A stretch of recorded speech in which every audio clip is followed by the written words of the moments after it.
with Gerald Celente, and the point he made is the point I'm trying to get home. Admit we have a criminal government. Doesn't mean all the cops are criminal, the school teachers, even the bureaucrats. The system is unequitable.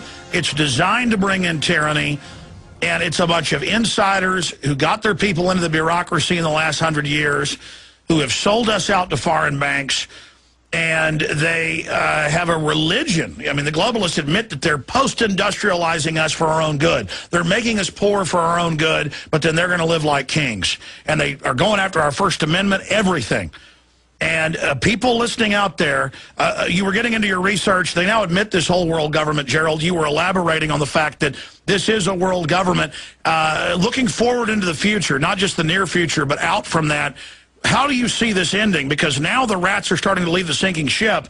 We're now seeing globalists like Newt Gingrich saying, get rid of Bernanke. We're now seeing polls showing the majority of people want to get rid of the Fed. Looks like this ruling class that controls the political class of whores is in trouble. Well, to an extent, but remember, the game is rigged and they're running the game. I mean, to me, the only outside shot is a Ron Paul. And, I was on, he's one of the people I like to be on a lot with is Judge Andrew Napolitano and on Fox. And he told me one of the most successful shows he had was when he had Ron Paul and Ralph Nader on, talking about a progressive libertarian party. Progressive in the terms of foods, like you mentioned, e-foods, and they're clean food. And by the way, I coined that term clean food in 1993. So I'm concerned about what I eat. I'm concerned about the environment and the water. And yet I'm with Ron Paul on the other end. I don't want my money going overseas. I love this Hillary Clinton. She's a real sport with our dough. She just told Japan, we'll help them out too. They go around and give our money to everybody. We just gave Israel some more money for their missile defense system. I'm sick and tired of these people telling me where my money has to go. By the way, they're going to make the Japanese people pay for Tokyo Electric and General Electric, even though the General Electric's own engineers quit 30-something years ago when they built those. So General Electric, Tokyo Electric, they don't have to pay nothing. The Japanese people, they're going to pay. And we'll pay, because she's already donated some of our money. So what I'm saying is that the only way out, to answer your question to me, is a third party. Because this isn't democracy in America. They don't represent us. And you talked about the cops. 2 weeks ago I got 2 tickets, one on a Saturday night and one on a Sunday. And yeah, this kid, he was groomed to be a perfect young Nazi, Oh, no, they're crawling all over everything, but then won't respond to real crime now. Exactly. So they've become, the police have become the enforcers for the crime bosses. You haven't seen one head roll on Wall Street. So what I say to the police, and I know a number of them, do what's right morally. Not what your corrupt boss who's tied into the politicians is telling you to do to bring more revenue in because taxes are going down. Do what's right morally. And to me, Alex, that's the only way out of all of these problems. Well, no amount of taxes. I mean, just a few years ago, I'd drive to work and I'd see 5 cops. Now, I might see 20. I mean, they are feeding on us, and they're pulling people over for going 1 mile over the speed limit now. I know. I'm saying, I don't want to go out at night anymore. I have one drink and I only, will they be after me? Meanwhile, as I said, the real criminals, like try Congress, they get off with a slap. How about that guy Charlie Wrangler? Remember him? Yeah. Remember all the stuff that he got caught doing? How about all these people like Daschle and Geithner who never pay their taxes? Oh, they get caught and they say, oh, I made a mistake. You or I get caught. Boy, we're doing hard time for a long time. Yeah, so, Gerald, again, give us your website. We need a new third party. Give folks your website again. Trendsjournal.com, trendsjournal.com. And we just came out yesterday with the spring issue. It's one that you shouldn't miss. It's a collector's piece. All right, we'll talk to you again soon. Thank you so much.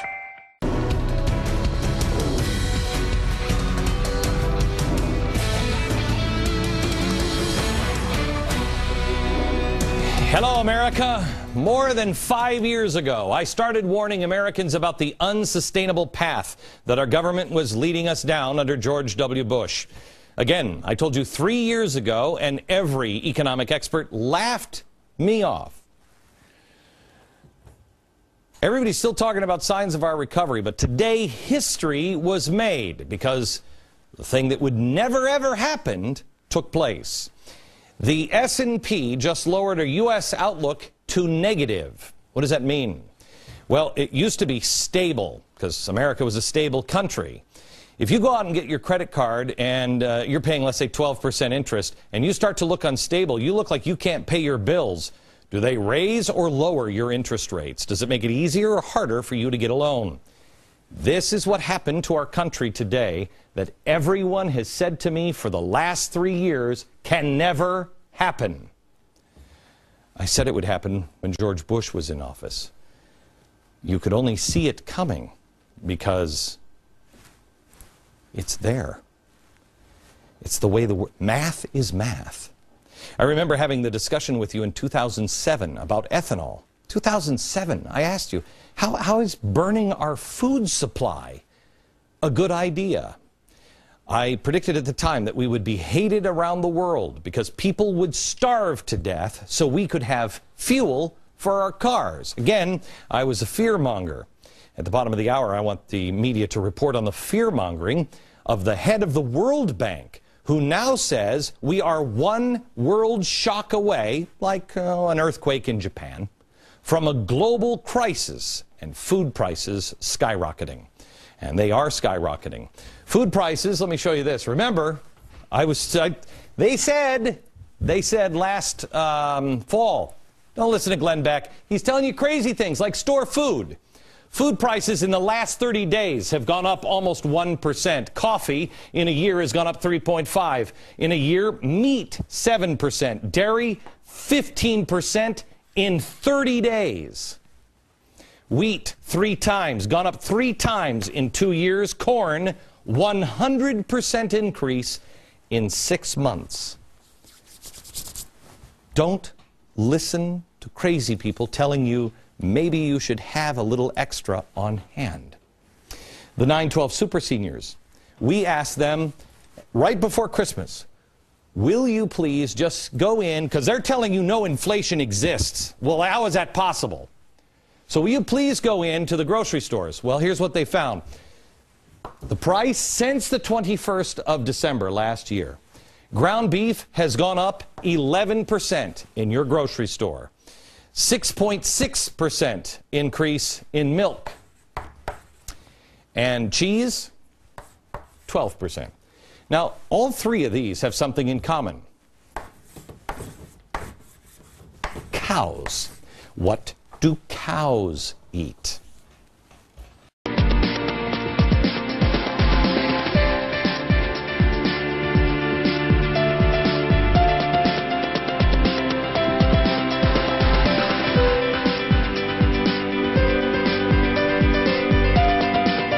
Centers nearby, and upon checking out, the gal asked me what I was doing with so much food, and I said, there's an economic collapse coming to this country. Plan now. And she laughed. She actually thought that was funny. Here's the point. There are people out there that we can't help and don't want to help themselves. But as for the rest of us, buy storable food now. It remains cheap at this very moment in time, despite the meteoric rise in price of wheat, up 54% since June. Sugar's up 114%, and corn is up 79%, along with most other commodities, including silver. Buy food now for storage. This instant. Go tonight, tomorrow. Buy food in any amount you are able to buy it. Just as silver was cheap 1 year ago at $14.32 an ounce, food is cheap today compared to what it will cost 1 year hence, and perhaps... Do you have any food reserves in your home right now?